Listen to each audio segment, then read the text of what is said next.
Hi, welcome to Hippie Mágica, the channel of self-love, magic, and manifestation. So today's video is answering one of my subscribers' question. So Piyali Roy, she asked, I have one question with my relationship with my father, which was not so good. It was kind of toxic because my father used to beat up my mother in my childhood or treat her badly sometimes. Now the relationship is okay.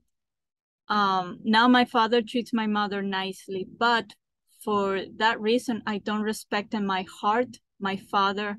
We are not sharing a good bond, and I have some childhood trauma and anger. So now my relationship is not good with boys. There is any connection, please make a video on this topic, please. Oh my gosh, Piyali, there's 100% connection in how you feel treated by boys, which is very similar to how your father treated your mother.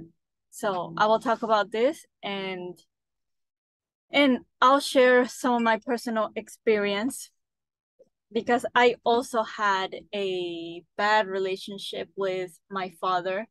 It's similar to yours, Piyali, and I also attract a very toxic men. My entire life in my teenage, in my 20s, now I'm in my 30s.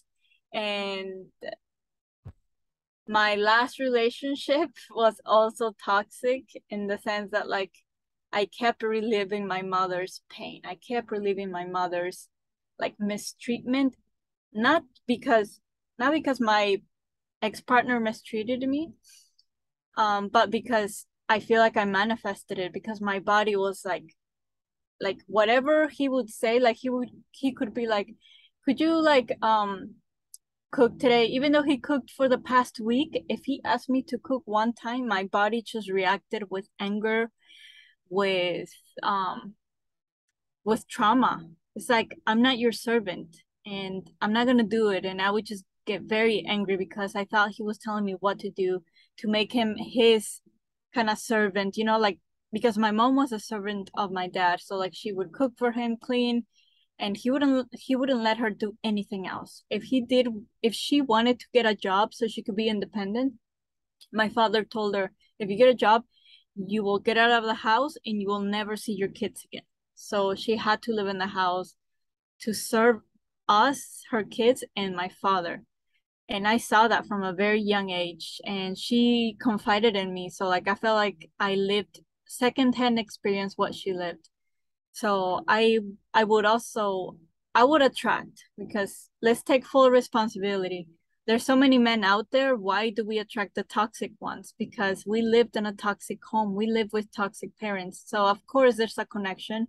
If you lived in a healthy home with healthy parents, at least like healthy communication, respect to each other, then of course you're going to attract a similar relationship. We can only attract who we are, and who we are is the experiences that we lived, what we saw, what we heard, what we smelled, what we touched, what we felt. That is who we are, not the outside, the inside. Okay, so if you saw how your dad beat up your mother, then you ingrained in your brain that men beat up women. Men beat up the woman that they love. Um, if you get married, you're going to get beat up. So you start to make all these connections, which is um so the connections that I made when my dad, he didn't beat my mother up, but he would like mistreat her emotionally. He would talk to her bad in front of people. He would be like all nice. Like he would say, she's the queen, my mother's the queen. But then behind doors, he would treat her really bad. He would tell her she's old, she's ugly. He would like beat her up emotionally, like really bad. Um, and I was so angry because I couldn't tell him anything. I mean, um I was studying and I didn't have anybody in the USA, so he was paying for my career. He was, I was living at their house, and obviously I didn't want to leave my mom alone with my dad. Like, why would I leave? So I felt like I needed to be there to like support her, to protect her, to keep like my future, right? I just, because I was the oldest, I felt like I needed to be there. Like my mom needed me, my younger siblings needed me. But if this is the only relationship I ever saw growing up, of course I attracted more relationships like that. And this is why, Piyali, you are attracting men like your father. Maybe not exactly like him, but they make you feel exactly like your father made your mother feel. Worthless, maybe trash, um, ugly, dumb, like in codependent on the man. And and whatever we saw, we're gonna keep attracting. So we need to change our thoughts. We need to do ho'oponopono on the anger, on the resentment, on our father. And I did on my father, I did it on my ex, I did it on all the exes behind him because I had so much anger and resentment on all of them, on all of them, all of them. So I've been used, I've been cheated on by probably most of my relationships.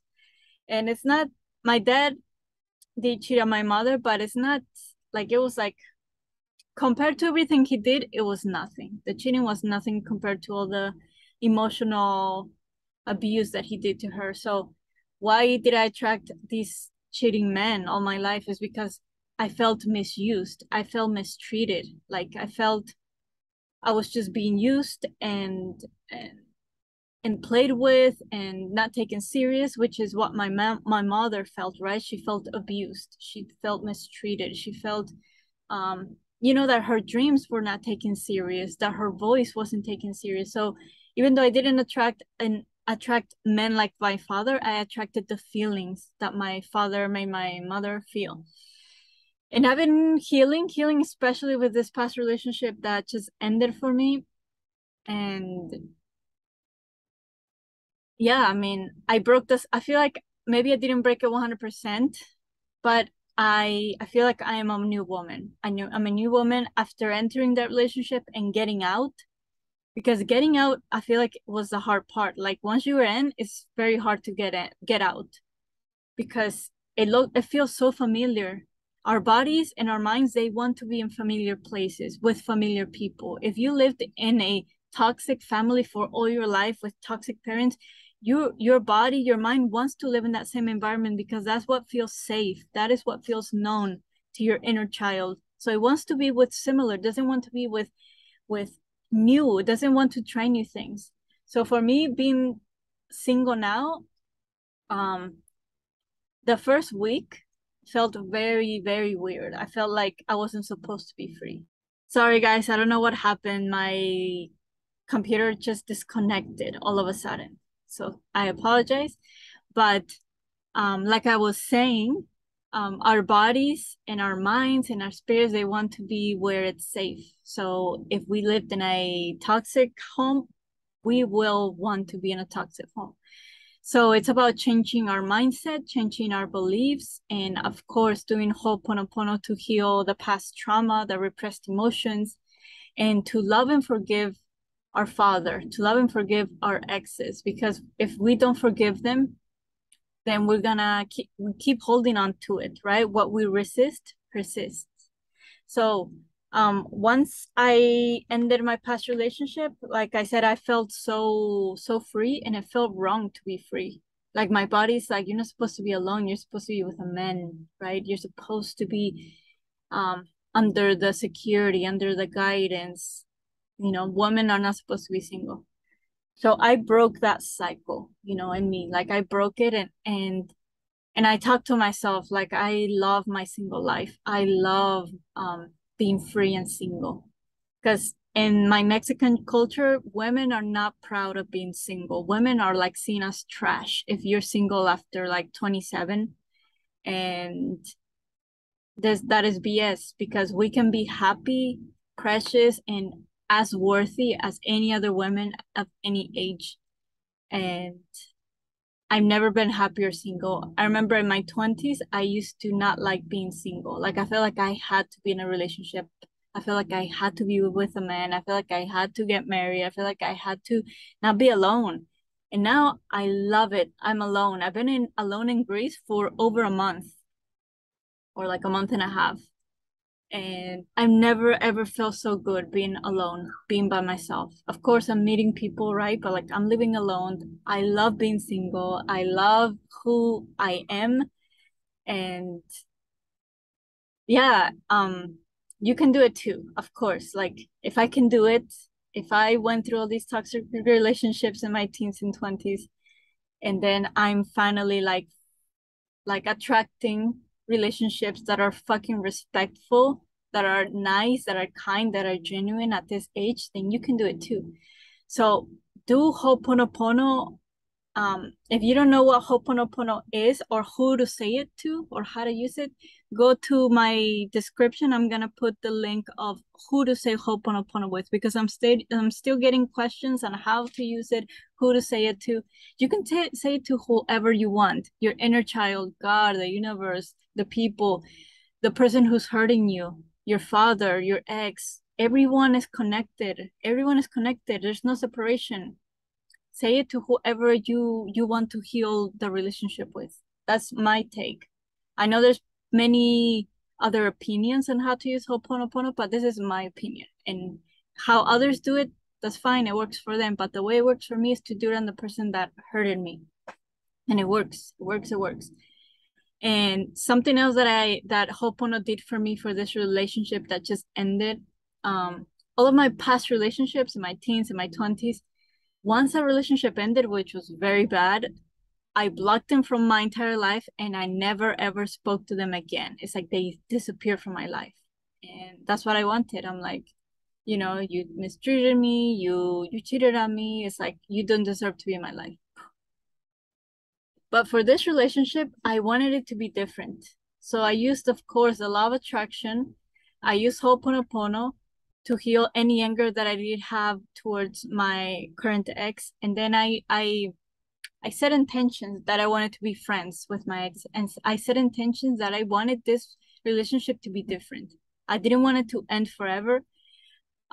Yes, the romantic side I did want it to end, but not our friendship. Why does the friendship need to end, right? I want us to keep being friends. I mean, he's a valuable person, I'm a valuable person, and we do like collaborating, sharing ideas, like just having a friendship connection. So I asked that to universe to please make this relationship end better, like end in good terms. That's what I wanted. I wanted me to be happy and for him to be happy. I didn't want this dramatic end anymore. And guess what? That's exactly what happened. We still talk. We're still friends. He's happy for me. I'm happy for him. We're still helping each other. We still collaborate. But now we're going our own ways. We can date other people. We're free. We don't need to tell anyone what we're doing, when we do it, why. It's for free. So I get the freedom. See, so I manifested the freedom of being a single woman, the friendship with this person, and still like being able to like help each other and give each other advice and be there for each other without strings attached, like in regards to like, oh, like that he has hopes or that he has intentions, or it feels very clean. So I'm very proud of myself for that. And so do Ho'oponopono. I recommend on your father. Do Ho'oponopono on the exes that hurted you, Piyali, and anyone who connects with this. And then set intentions of how you want your life to be differently, how you want to be treated differently, like with men or single. Like, why do you need to be with a man, right? Why do women have a high self-worth when they're with men and not with single? So set intentions. If you're watching this video, it's because you believe in the law of attraction. So believe that you're gonna be in your highest worth because you're you, not because you're in a relationship or not. It's because you're you in your single life, in your relationship, in your aloneness, in your work, when you're sleeping, when you're eating. Always set those intentions and it'll manifest. Okay, guys. Well, I hope this was a helpful video for you. Let me know what you guys thought, what you guys learned, and also put in the comments below what other topics you guys want me to talk about next. Okay, guys, we'll have a beautiful weekend and I'll see you on the next video. Bye.